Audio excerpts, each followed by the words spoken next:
Hello dear students, welcome back to EduHunt online teaching classes for reasoning. Today we are going to continue for model 2 in Venn diagram. So clearly question number 30. So in model 2 which type of questions are asking? So which of the following diagram represents the correct relationship between herbivorous, tiger and animals? So what ఇచ్చే options ఉన్నాయి చూడండి when డయాగ్రామ్స్తో. So ఇందులో హెర్బివోరియస్, tigers and animals. So ఈ మూడిట్లో ఉన్న relation మీరు ఈ when డయాగ్రామ్తో మీరు షో చేయాలి, అంటే కరెక్ట్ ఆన్సర్ చెప్పాలి. సో ఫస్ట్లీ హెర్బివోరియస్ అంటే ఏంటో చూద్దాం. So herbivorous nothing but pure vegetarians. So vegetarian animals ఉంటాయి కదా, జస్ట్ లైక్ టైగర్, ఓకేనా. నెక్స్ట్ వన్ జిరాఫీ, ఇలాంటివన్నీ కూడా హెర్బివోరియస్. సో హెర్బివోరియస్ కూడా యానిమల్స్ అవుతాయి, అది కూడా గుర్తుపెట్టుకోవాలి. అంటే టైగర్స్ కూడా యానిమల్స్ అవుతాయి. Clearly we have to observe. అంటే యానిమల్ అనే ఒక సెట్లో హెర్బివోరియస్ అంటే టైగర్స్ అనేవి ఏంటంటే నాన్ వెజిటేరియన్స్, అవి హెర్బివోరియస్ కాదు, ఓకేనా. సో హెర్బివోరియస్ అండ్ టైగర్స్ అనేవి 2 పార్ట్స్ ఉంటాయి అన్నమాట. అంటే టోటల్ ఇవి మీరు యానిమల్ సెట్ అనుకుంటే దిస్ ఈజ్ యానిమల్ సెట్, ఓకేనా. ఈ యానిమల్ సెట్లో హెర్బివోరియస్ వెజిటేరియన్స్ ఉంటాయి, టైగర్స్ నాన్ వెజిటేరియన్స్ ఉంటాయి. సో ఇలాంటి డయాగ్రామ్ అనేది మనకు రైట్ అవుతుంది. Option A is the required answer. Is it clear? Question number 31. Which are the following diagram represents the correct relationship chapter, book and topic? So chapter, book, topic ఉన్న relation ఏంటంటే, so clearly topics అన్నీ అందులో ఉంటాయి. Topics అన్నీ కూడా చాప్టర్స్లో సంబంధించి, chapter అంటే topics అన్నీ కలిపితే చాప్టర్స్ అవుతాయి. అంటే ఒక టాపిక్స్ అన్నీ కలిపితే చాప్టర్స్ అవుతాయి. చాప్టర్స్ అన్నీ అందులో ఉంటాయి, బుక్స్లో ఉంటాయి. అంటే ఇలాంటి వెన్ డయాగ్రామ్ అనేది రైట్ ఆన్సర్ అవుతుంది. Option D is the required answer. Is it clear? Have a look at question number 32. Which are the following diagram represents the correct relationship between earth, sea and sun? So clearly we have to observe. వాడు ఇచ్చే ఈ 3 elements earth, sea and sun. So క్లియర్గా observe చేస్తే ఎర్త్లో see ఉంటుంది. అంటే see అనేది ఒక ఎర్త్లో ఉన్న ఒక ఆబ్జెక్టివ్. అంటే మీరు ఎర్త్ అనేది ఈ పార్ట్ తీసుకుంటే సీ అనేది అందులో ఒక పార్ట్ అనమాట. నెక్స్ట్ సన్కి ఈ రెండింటికి సంబంధం లేదు, సన్ అనేది సెపరేట్ అనమాట. సో ఇయర్ సీ అనేది ఎర్త్లో ఒక పార్ట్, ఓకేనా. ఎర్త్లో ఒక పార్ట్ అండి, అంటే భూమిపై సీ ఉంటాయి అంతే. సన్ అనేది డిఫరెంట్ ఆబ్జెక్ట్ చూపించాలి. Option C is the required answer. So ఇలాంటి రిలేషన్షిప్ అంటే ప్రతిదీ మనం రూల్ అప్లై చేస్తే అన్నీ ఒకేలా అనిపిస్తాయి ఆన్సర్లు. అంటే ఇది కూడా బట్ కరెక్ట్ రిలేషన్ అనేది ఇక్కడ ఫైండ్ అవుట్ చేయాలి. మీరు ఏ వెన్ డయాగ్రామ్ తీసుకుని రైట్ అనిపిస్తాయి, రిలేషన్స్ ఉంటాయి అనుకుంటా, బట్ ఇందులో 100% జెన్యూనిటీ ఉండే రిలేషన్ మాత్రమే తీసుకోవాలి. So let's go to question number 33. So what I'm given, which of the following Venn diagram correctly illustrates the relationship between the classes women, mothers and sisters? So women and mothers and sisters, clearly we have to observe. So ఈ క్వశ్చన్లో మీకు ఒక observe చేస్తే mother, sister, women అవుతారు, ఓకేనా. So mother, sister, women అవుతారు. అంటే women అనేది ఇక్కడ ఏంటంటే మీకు సూపర్ సెట్ అవుతుంది, మెయిన్ సెట్. సో ఈ ఉమెన్ అనే సెట్లో మదరు, సిస్టర్కి ఉన్న రిలేషన్ ఏంటంటే మదర్స్ సిస్టర్స్ అవుతారు, సిస్టర్స్ మదర్స్ అవుతారు. అంటే మదర్స్లో సిస్టర్స్ ఉంటారు, సిస్టర్స్ కూడా కొన్ని మదర్స్ ఉంటారు. సో ఇలాంటి కరెక్ట్ 100% ట్రూ రిజల్ట్స్ అనేవి మనం వెన్ డయాగ్రామ్లో రిప్రజెంట్ చేయాలి. So women is the main set. So మదర్కి, సిస్టర్కి మీరు ఏంటంటే ఇంటర్సెక్షన్ పార్ట్ చెప్పాలి. ఎందుకంటే ఉమెన్ మీరు తీసుకుంటే ఈ రెండు కూడా ఉమెన్ అంటారు అని తెలుసు. సో మదర్స్ సిస్టర్స్ అవ్వచ్చు, ఎందుకంటే మదరే సిస్టర్స్లో కూడా ఉంటారు, సిస్టర్స్ మదర్స్ కూడా ఉంటారు అనమాట. సో ఈ రెండింటికి ఉన్న కో రిలేషను ఇలా మీరు ఇంటర్సెక్షన్ పార్ట్తో రిప్రజెంట్ చేయాలి. So let's go to question number 34. Which are the following Venn diagram correctly illustrate, ఓకేనా, the relationship among the classes actor, producers and directors? Actors, producers and directors. So clearly we have to observe actor, producer, directors. So వీళ్ళందరూ కూడా సినీ ఫీల్డ్కి సంబంధించి ఉంటారు. So మీరు తీసుకుంటే actors, producers అవుతారు, యాజ్ వెల్ యాజ్ డైరెక్టర్ కూడా అవుతారు. అంటే యాక్టర్ అనేవాడు ప్రొడ్యూసర్ అవుతారు, యాజ్ వెల్ యాజ్ డైరెక్టర్ కూడా అవుతారు. అలాగే డైరెక్టర్ యాక్టర్స్ ఉంటారు, అలానే ప్రొడ్యూసర్స్లో యాక్టర్స్ ఉంటారు, డైరెక్టర్, ఇలా ఒకదానికొకటి కో రిలేషన్లో చెప్పాలన్నమాట. Option D is the required answer. So this type of illustration is very important. So మీరు చాలామంది మీరు ఫస్ట్ ఫిగర్ తీసుకున్నారనుకో, రిలేషన్ సంబంధించి 100% జెన్యూనిటీ ఉండాలి. అంటే మీరు కరెక్ట్ చెప్పేటప్పుడు ఎగ్జాక్ట్గా ఇదే అవుతుందనే మైండ్లో మీరు ఫిక్స్ అయ్యి ఆన్సర్ చేయాలి. సో ఇది మీరు తీసుకున్నా మీకు సూటబుల్ రాదనమాట. అంటే చాలామంది ఏంటంటే ప్రొడ్యూసరే కదా వీళ్ళిద్దరికి యాక్టర్కి డైరెక్ట్ డబ్బులు ఇస్తారు, ఇలా తీసుకోకూడదు ఇప్పుడు కూడా.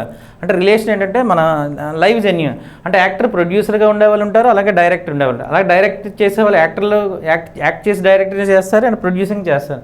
ప్రొడ్యూసర్స్ యాక్టర్స్ అవుతారు, డైరెక్టర్ అవుతారు. ఇలాంటి కోరిలేషన్, ఒకదానికొకటి కోరిలేషన్ మనం ఇక్కడ ఆన్సర్ కింద తీసుకోవాలి. This is called Venn diagram concept, main concept. అంటే ప్రతి ఫిగర్ రైట్ లాగా అనిపిస్తాయి, బట్ ఎగ్జాక్ట్గా ఒకటే మీకు ఫైనల్గా ఒక స్ట్రక్చర్ వస్తుంది. అదే మీరు ఆప్షన్లో 4 ఆప్షన్లో ఒకటి మీరు రైట్గా చూస్ చేసుకోవాలి. ఇది important concept. Okay, let's go to question number 35. Which are the following Venn diagram correctly illustrate the relationship among the classes uncle, parents and friends. Uncle, parents and friends. So uncle, parents and friends. So clearly we have to observe uncle, parents, friends. Uncle, parents avaru, parents uncle avaru, parents friends అవ్వచ్చు, but parents friends అనరు. నార్మల్గా జెన్యున్గా అయితే ఫ్రెండ్లా treat చేస్తారన్నారు. But మీరు ఒక social activity కింద తీసుకుంటే uncle different, parent is different, friends is different.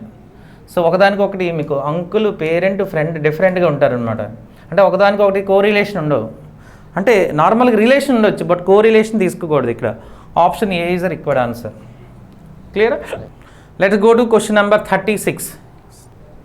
So what I am given, which are the following Venn diagram correctly illustrate the relationship between among what I am given, travelers, trains and bus. Traveler, trains and bus. Travelers అనేవాళ్ళు ఏంటంటే ప్రయాణికులు. So ఒక travellers అనేవాళ్ళు ఇందులో ఉంటే వీళ్ళు ట్రైన్లో అందరు వెళ్ళరు, అలానే బస్సులో అందరు వెళ్ళరు. అంటే కొంతమంది ట్రైన్లో వెళ్ళొచ్చు యాజ్ వెల్ యాజ్ కొంతమంది బస్సులో వెళ్ళచ్చు. సో ట్రావెలర్స్ కొంతమంది బస్సులో వెళ్ళొచ్చు, కొంతమంది ట్రైన్స్లో వెళ్ళొచ్చు. అది సో ఈ ట్రావెలర్స్ మీరు తీసుకుంటే కొంతమంది ట్రైన్లో వెళ్తారు, కొంతమంది బస్సులో వెళ్తారు. సో ఇలాంటి కరెక్ట్ వెన్ డయాగ్రామ్ మనం బీతో రిప్రజెంట్ చేయొచ్చు. క్లియరా? So once I'm explain that. So what I'm illustrate here. So first one travellers అంటే ప్రయాణికులు, ఇది ట్రావెలర్స్ అనుకుంటే. సో ఈ ట్రావెలర్స్ అందరూ ట్రైన్లో వెళ్ళరు కదండి. Some of the travellers travelling with train as well as travelling with bus, only some. So ఇలాంటి కరెక్ట్ ఎక్స్ప్రెషన్ అనేది మీరు డినోట్ చేయాలి. Option B is the required answer. Is it clear? So let's go to question number 37. Which are the following Venn diagram correctly illustrate the relationship between copper, paper and wire. Copper, paper and wire. So clearly we have to observe. So wire మీరు తీసుకున్నారు అనుకోండి, వైర్లో copper అనేది మీకు అది already మీకు అందులో ఉంటుంది. మీరు వైర్లో తీసుకుంటే మ్యాక్సిమం కాపర్తోనే వైర్ అనేది ఫామ్ అవుతుంది. అంటే మీరు వైర్ అనే సెట్లో ఏముంటుందంటే లోపల కాపర్ ఉంటుంది. సో పేపర్కి రెండింటికి సంబంధం లేదు, అంటే ఇది వేరే సెట్ అనమాట. This is paper. This type of Venn diagram C is required answer. Let's go to question number 38. Which are the following Venn diagram correctly illustrate the relationship among the classes carrot, food and vegetables? Carrot to food and vegetables. So clearly we have to observe in that particular question, carrot is a food item. Okay na? Vegetables అంటే carrot అనేది vegetable అవుతుందని తెలుసు. Carrot అంటే carrot అనే set ఎందులో ఉంటుందంటే vegetable సంబంధించింది, అంటే వెజిటేబుల్లో క్యారెట్ రాయాలి. సో క్యారెట్ వెజిటేబుల్ అవుతుంది. నెక్స్ట్ వెజిటేబుల్స్ అన్నీ కూడా ఫుడ్ ఐటమ్స్ అవుతాయి. వెజిటేబుల్స్ అన్నీ కూడా ఫుడ్ ఐటమ్స్ అవుతాయి, అంతే కదండి. సో ఇలాంటి డయాగ్రామ్ మీకు D, option D is a required answer. Have a look at question number 39. So 39 what I'm given, clearly we have to observe which are the following Venn diagram correctly illustrate the relations among the classes mammals, cow and crows. So mammals అనేటప్పుడు mammals అంటే పాలు ఇచ్చేవి, ఇందులో పాలు ఇచ్చేవి కవ్వు అవుతుంది కదా. అంటే కవ్వు అనే సెట్ ఎందులో ఉంటుందంటే మ్యామిల్ అవుతుందని చెప్పాలి. మ్యామిల్ ఈజ్ అ మెయిన్ సెట్, అది మ్యామిల్. సో క్రౌస్ అంటే ఏంటి, అవి దీనికి సంబంధం కాదు, అంటే ఇది వేరే సెట్ ఇది. సో కవ్వు అనేది మ్యామిల్ అండి, కవ్వు అనేది మ్యామిల్, అంటే ఆల్ కవ్స్ ఆర్ మ్యామిల్స్ అని కూడా అనొచ్చు. So clearly we have to observe cow అనేది మనకి మ్యామిల్ అవుతుంది. క్రౌస్ అనేవి మీకు మ్యామిల్ కాదు, అంటే ఇది different set. Option C is a different. ఓకేనా? So let's go to question number 40. Which are the following Venn diagram correctly illustrate the relationship among the classes athletics, football players and cricketers? So athletes football ఆడతారు, cricket ఆడతారు, అంటే ఒకదానికొకటి correlation ఉంటాయి. So మీరు athletes తీసుకున్నారనుకో, cricket ఆడేవాళ్ళు ఉంటారు, football ఆడేవాళ్ళు ఉంటారు. ఫుట్బాలర్స్ తీసుకున్నారు, ప్లేయర్స్ తీసుకున్నారు, అథ్లెట్స్ ఉంటారు అండ్ క్రికెట్ ఆడేవాళ్ళు ఉంటారు. క్రికెట్ తీసుకున్నారనుకోండి, క్రికెట్ ఆడేవాళ్ళు, అథ్లెట్స్ ఉంటారు, ఫుట్బాల్ ఉంటారు. Option D is required answer. అంటే ఒకదానికొకటి కోరిలేషన్ ఉంటాయి. సో ఇలాంటిది 100% జెన్యున్గా తీసుకునేది మనకి ఆన్సర్ అవుద్ది. బట్ చాలామంది ఏం చేస్తారంటే మీరు అనుకునే ఐడియాని ఇక్కడ అప్లై చేయకూడదు. సో అందరూ అనుకునేది ఐడియాని మీరు అప్లై చేయాలి. ఇది ఇక్కడ ఇన్నాళ్ళు ఇంపార్టెంట్.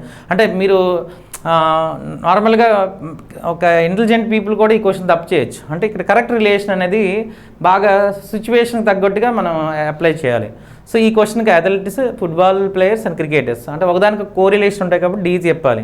సో చాలామంది ఇంకొక రీజన్ చెప్తారు, బట్ ఆ రీజన్లో కొన్ని మనకి మిస్టేక్స్ వస్తాయి. సో అందరూ అంటే నార్మల్గా ఏంటంటే దీని మీద బాగా గెస్సింగ్ ఉండే వాళ్ళు మాత్రమే ఇది బాగా అటెంప్ట్ చేస్తారు. ఇదండి, this is a Venn diagram second model. Okay, so thank you so much. So in my next video I will take the new topic from reasoning. Thank you so much. Have a nice day.